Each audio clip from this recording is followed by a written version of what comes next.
एक के बाद एक ऐतिहासिक निर्णय लेने वाले हमारे आदरणीय केंद्रीय गृह मंत्री श्री अमित शाह जी आज ब्रिज की इस पवित्र भूमि पर मैं हम सब की ओर से आपका दिल से स्वागत करना चाहूंगी। शाह साहब वो हैं जिनके बारे में मुझे ज्यादा कुछ कहने की जरूरत तो है नहीं। इतने सालों में आपने उनका कार्य देखा है। कन्याकुमारी से लेकर कश्मीर तक उनका नाम है और दोनों आदरणीय प्रधानमंत्री जी और आदरणीय गृह मंत्री जी के नेतृत्व में हमारे देश ने अलग अलग राज्यों के अंदर जो विकास के कदम उठाए हैं, मैं समझती हूं कि आज तक नहीं हुए हैं। इस अवसर पर मैं उनका फिर से स्वागत करूंगी और साथ में हमारे महाराजा सूरजमल जी को याद करते हुए सबसे पहले उनको प्रणाम करूंगी। उन्होंने विदेशी आक्रमणकारी जो थे उनको भगाया अपने इस भूमि से, और आगे चल के इस भरतपुर से हमारी सबकी यही आशा है कि जिस तरीके से उन्होंने हमको रास्ता दिखाया था उसी रास्ते पर हम लोग सब चलकर उन लोगों ने जिनने इस राजस्थान का बिगाड़ा किया है, जिन लोगों ने इस राजस्थान को फिर से मट्टी में मिलाने का काम किया है, इस राजस्थान को जिस राजस्थान को उनको आगे ले जाने की जरूरत थी, यहाँ अत्याचार महिलाओं के साथ, दलित के साथ जो उन लोगों ने किया है, उनको याद करते हुए यहाँ से संकल्पित होकर हम लोग जाएंगे। यही मैं आज यहाँ विश्वास करना चाहती हूँ। कुछ दिन पहले भाइयों एक कंसल्टिंग फर्म था जिसका नाम है मॉर्निंग कंसल्ट। इसने अभी अभी कुछ ग्लोबल लीडर्स के अप्रूवल रेटिंग्स निकाले हैं। उसमें उन्होंने माननीय हमारे प्रधानमंत्री जी नरेंद्र मोदी को दुनिया के अंदर सबसे लोकप्रिय नेता, माने उसमें सबसे लोकप्रिय नेता माना गया है। उन्होंने बताया हम सबको, और ये हम सब के लिए एक बहुत बड़े गर्व की बात है। इस मौके पर ये हमारे लिए बड़ी गौरव की बात है भाई साहब कि आदरणीय प्रधानमंत्री जी के प्रयासों से अयोध्या के अंदर जो बहुत बड़ा राम मंदिर का निर्माण इतने सालों के बाद हो रहा है, उसमें हमारे ब्रज क्षेत्र का, मैं हमारा कहती हूं क्योंकि इस क्षेत्र से हम भी हैं, हम लोग सब यहां से हैं, तो इसलिए मैं कहती हूं कि हमारे इस ब्रज क्षेत्र का भी एक बहुत बड़ा योगदान है। हमारे यहाँ का लाल पत्थर जो जा रहा है, उस लाल पत्थर से राम मंदिर का काम हो रहा है। जो भव्य राम मंदिर हमारे प्रधानमंत्री बनाने जा रहे हैं, हम सब जो दर्शन करने वहां जाएंगे, सबको याद होगा कि हम लोगों ने मिलके इस राम मंदिर का निर्माण करा है। माननीय गृह मंत्री जी, हमारे इस क्षेत्र के अंदर बारिश बहुत कम होती है, पानी की बहुत मुसीबत है, और हमारे जो जमीन का जल है वो गिरते जा रहा है। इसी कारण राजस्थान में पानी का संकट तो है ही, परंतु इस क्षेत्र के अंदर तो बहुत गहरा पानी का संकट है। हमारी पिछली भारतीय जनता पार्टी की सरकार ने इस संकट को भांपकर 13 जिले का एक बहुत बड़ा प्लान बनाया। ईस्टर्न राजस्थान कनाल के अंदर कोटा से लेके अलवर तक, जिसमें भरतपुर, धौलपुर, करौली, दौसा, ये सब जिले एक लाइन में पिरोए हुए हम लोगों ने कोशिश की थी कि आगे चल के हम लोग इस ईआरसी का पानी वहां तक पहुंचा देंगे। इसका संकल्प हम लोगों ने सबने मिलकर लिया था। मुझे अफसोस है ये कहते हुए कि गहलोत जी की जो दृढ़ इच्छा शक्ति होनी चाहिए थी, वो दृढ़ इच्छा शक्ति नहीं रही। बातों में तो वो कम नहीं रहे, बात तो उनने बहुत की है, अखबारों में अपने स्टेटमेंट भी बहुत सारे दिए हैं, परंतु जो हमारे इन 13 जिलों की लाइफलाइन बन के हम सबको पानी देने का काम करती, उसके लिए उन्होंने आगे कोई काम किया ही नहीं है। बात बात कर करके उसको उसी के अंदर गोल करके छोड़ दिया है। कांग्रेस की इस गहलोत सरकार ने बहुत सारी ऊंचाइयों को छुआ है, हम मानते हैं आप और हम सब, परंतु जो विकास नापा है उन्होंने विकास का नहीं नापा, उन्होंने महिला अत्याचार, दलित अत्याचार, भ्रष्टाचार, बेरोजगारी और सांप्रदायिक उन्माद के अंदर बहुत ऊंचाई नापी। मैं समझती हूं कि इस देश के अंदर शायद नंबर 1 अगर किसी चीज में वो है तो इसमें।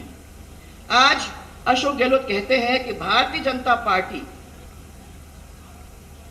दूसरी सरकारों को अपने हाथ में लेने की कोशिश करती है, परंतु सच तो यह है कि 2008 के अंदर, 2018 के अंदर उन्होंने भी जो सरकार बनाई वो जोड़ तोड़ की सरकार बनाई। अल्पमत में तब भी थे और आज भी में हैं। उनकी पार्टी के विधायक उनके खिलाफ हैं और उनके मंत्री रोज विरोध में कोई ना कोई कुछ बात करते रहते हैं। करौली के दंगे, यहां बहुत सारे लोग बैठे होंगे करौली के दंगे, करौली का कितना खौफनाक उस समय था, मुझे याद है, आप लोग उसमें से गुजरे हैं। नववर्ष की यात्रा थी, उस नववर्ष की यात्रा के अंदर सांप्रदायिक उन्माद पैदा करने का काम उन लोगों ने किया था, वो आप लोगों ने सबने देखा।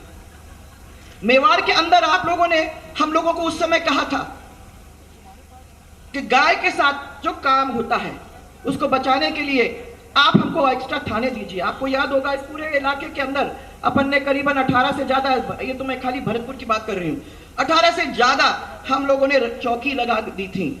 और आज एक बहुत बड़ा काम और चल रहा है, कोई क्या नाम बोलते हैं उसका, OLX, सुना है ना आप लोगों ने? ये क्राइम है, साइबर क्राइम, और ये साइबर क्राइम का काम इस पूरे क्षेत्र के अंदर हो रहा है, जिसको ये लोग कोई रोक नहीं रहे, मिली भगत से चल रहा है।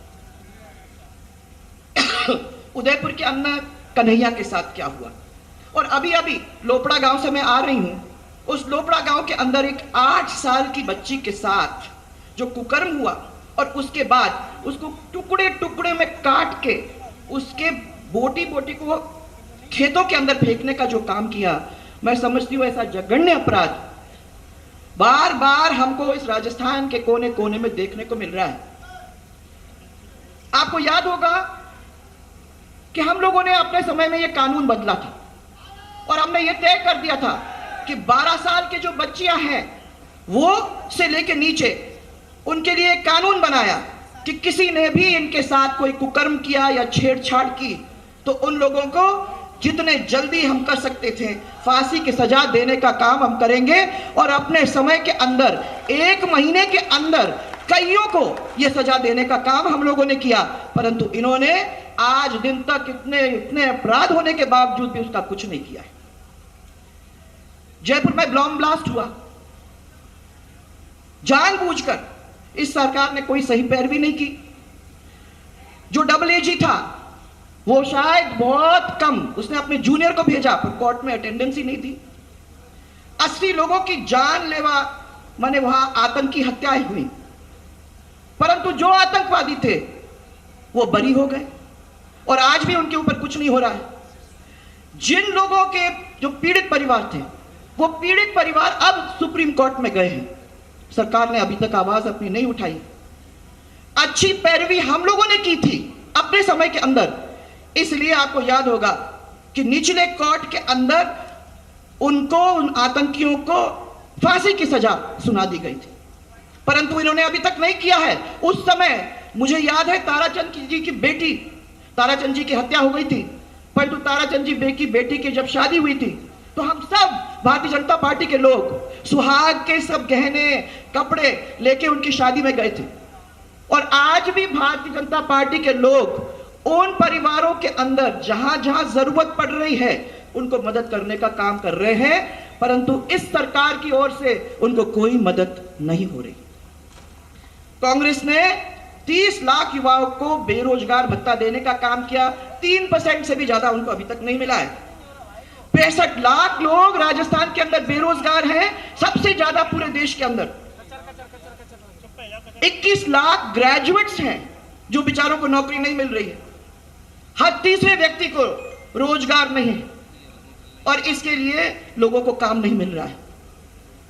सरकारी आंकड़े हैं ये जो मैं आप लोगों को बताना चाह रही हूं। बिजली की हालत, भाइयों आप लोग सब यहां बैठे हुए हो, जो गांव से आए हैं उनको सबको मालूम है।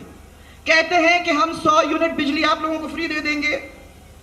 बिजली फ्री क्या देंगे? जब बिजली आ ही नहीं रही है, गांव तक पहुंच ही नहीं रही है, तो फिर कौन सी बिजली को आप फ्री देने का काम करेंगे? फिर वही थोती घोषणाओं का काम, ये गहलोत जी का काम। रोज बिल के अंदर नए नए चार्ज लग रहे हैं और फिर भी कह रहे हैं कि हम तो आपको फ्री बिजली 100 यूनिट का दे जा रहे हैं। इसलिए मैं आपको याद दिलाऊंगी कि राहुल जी यहां से निकले थे चुनाव के बाद, मैं सब लोगों के पास गई थी, मैंने कहा कि भैया सब गौरव यात्रा हमने निकाली, भारतीय जनता पार्टी ने आपके लिए इतना सब काम किया, तो क्या बात हो गई?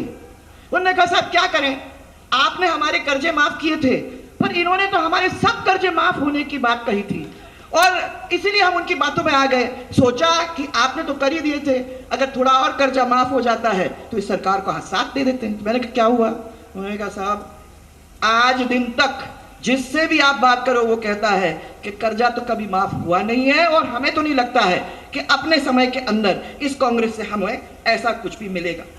इसलिए भाइयों समय आ गया है। अभी आपके अध्यक्ष जी ने ही बात कही और मैं सबसे पहले तो अध्यक्ष जी की बात में अपनी बात को जोड़ के इतना ही कहना चाहूंगी, राजेंद्र जी के साथ भी मैं अपनी बात को जोड़ना चाहूंगी, क्योंकि मैं समझती हूं कि ये समय आ गया है, अगर हम लोग सब मिलकर अपने अपने बूथ पर जाके मतदाताओं को नहीं बताएंगे कि राजस्थान के अंदर किस तरीके का माहौल है और किस तरीके की बात गहलोत सरकार अपने लोगों से कर रही है, कैसे कैसे खून के आंसू पिलाने का काम हमारी जनता को कर रही है, जब तक हम नहीं जाएंगे, जब तक उनको बूथ वाइज हम नहीं बताएंगे कि आदरणीय मोदी जी की कितनी कितनी उपलब्धियां हैं और उन्होंने कितना कितना गरीबों को साथ देने का काम किया है, मैं समझती हूं कि हमारा काम अधूरा रह जाएगा। हमें ये कहने की जरूरत है कि हमारे सब जनता जो भी है, सब गरीब जो भी हैं, वो हमारे प्रधानमंत्री जी के हाथ में पूरी तरह से सुरक्षित हैं, उनको चिंता करने की जरूरत नहीं है। मूलभूत सुविधाएं का ध्यान हमारी केंद्र सरकार कर रही है और वो काम लगातार जहां जहां जरूरत पड़े वहां कर रही है। भाजपा की सरकार, केंद्रीय सरकार ने सबका साथ, सबका साथ, सबका विकास, सबका विश्वास और सबका, एक तरफ तो ये है नारा हमारा और हम इस पे काम अपना कर रहे हैं। और राजस्थान की गहलोत सरकार की तरफ अगर आप देखोगे तो खुद का साथ, खुद का विकास, खुद पे ही विश्वास और हमें और किसी की तरफ देखने की अपने को जरूरत ही नहीं है। आज राजस्थान के अंदर तो आप देख सकते हो कि अराजकता और आतंक और अन्याय और बेरोजगारी, ये राजस्थान और ये सरकार उसके पर्याय बन गई है। यहां झगड़ा चल रहा है, इसमें क्लियर हो गया है कि एक तो व्यक्ति यहां कांग्रेस का कुर्सी छोड़ना नहीं चाहता है और दूसरा कहता है कि कुर्सी मैं उसको देने नहीं दूंगा, इस कुर्सी के ऊपर मैं डटा रहूंगा। ये चल रहा है और उनके बीच में राजस्थान की जनता पिस रही है। आज हमारे मंच के ऊपर हमारे आदरणीय केंद्रीय गृह मंत्री अमित शाह जी, हमारे प्रदेश के प्रभारी अरुण सिंह जी साहब, हमारे प्रदेश के अध्यक्ष आदरणीय सीपी जोशी जी, राष्ट्रीय चुनाव समिति के सदस्य आदरणीय ओम जी, प्रदेश के सह प्रभारी विजया जी, जो हमेशा आती है हम लोगों के बीच में और हमारा साथ देती रहती है, और महिला होने के नाते मुझे बड़ा अच्छा लगता है कि आप भी हम लोगों के साथ हो। यहाँ नेता प्रतिपक्ष राजेंद्र राठौड़ जी, हमारे केंद्रीय मंत्री, मुझे बहुत अच्छा लगा, मालूम ही नहीं लगता है हमारे साथ बैठे हुए हैं, इतने सिंपल और सादे हमारे साथ चलते हैं। संजीव बालियान जी, हमारे केंद्रीय मंत्री श्री गजेंद्र सिंह जी, अर्जुन सिंह जी, कैलाश चौधरी जी और प्रतिपक्ष के उपनेता सतीश जी, सभी हमारे सांसद, सभी हमारे विधायक, सभी जनप्रतिनिधि और पूर्व जनप्रतिनिधि और बूथ के कार्यकर्ता भाइयों, मैं आप लोगों से हाथ जोड़कर सबके इतना ही निवेदन है, सबसे पहले तो उनका सबका स्वागत हम कर रहे हैं और साथ में उनको सबको हम वादा कर रहे हैं यहाँ से कि श्री कृष्ण की जन्मभूमि, इस पवित्र भूमि पर से हम लोग संकल्प लेकर आज निकल रहे हैं कि इस कंस रूपी गहलोत की सरकार को उखाड़ के फेंकने का काम हम सबका मिलकर है और ये काम हम भरतपुर की पवित्र धरती से करने वाले हैं। मुझे याद है कि हम लोग सब ने जो यात्रा मिलकर गोवर्धन का किया था, उस यात्रा के अंदर हम लोगों ने मिलके ये संकल्प लिया था और आज यहां से भी वो संकल्प लेकर हम जाएंगे। और इसलिए मैं उन सब का यहां आप सब की ओर से स्वागत करती हूं और साथ साथ मैं फिर आदरणीय गृह मंत्री जी का दिल से आभार प्रकट करती हूं, क्योंकि वो पास दिल्ली से नहीं आए हैं, वो हमारे पास बंगाल से आए हैं। बंगाल से आके इतनी दूर खाली हम लोगों से मिलने के लिए, हमारे कार्यकर्ताओं से बात करने के लिए, बूथ के जो हमारे कार्यकर्ताओं के आंखों में आंख मिलाने के लिए इतनी दूर से आए हैं और यहां से मुंबई जाएंगे तो कहीं दिल्ली वापस नहीं जा रहे हैं। कितनी मेहनत करके हमारे कार्यकर्ताओं को खड़ा करने की कोशिश, इस कोशिश में हम सब मिलकर उनका हाथ बटाएंगे। इसी विश्वास के साथ एक जोरदार नारा मेरे साथ, भारतीय जनता पार्टी। ए भरतपुर वाले, इतनी गर्मी तो नहीं है, जोर से, भारतीय जनता पार्टी, भारत माता की, भारत माता की जय जय राजस्थान। सबको मेरा प्रणाम।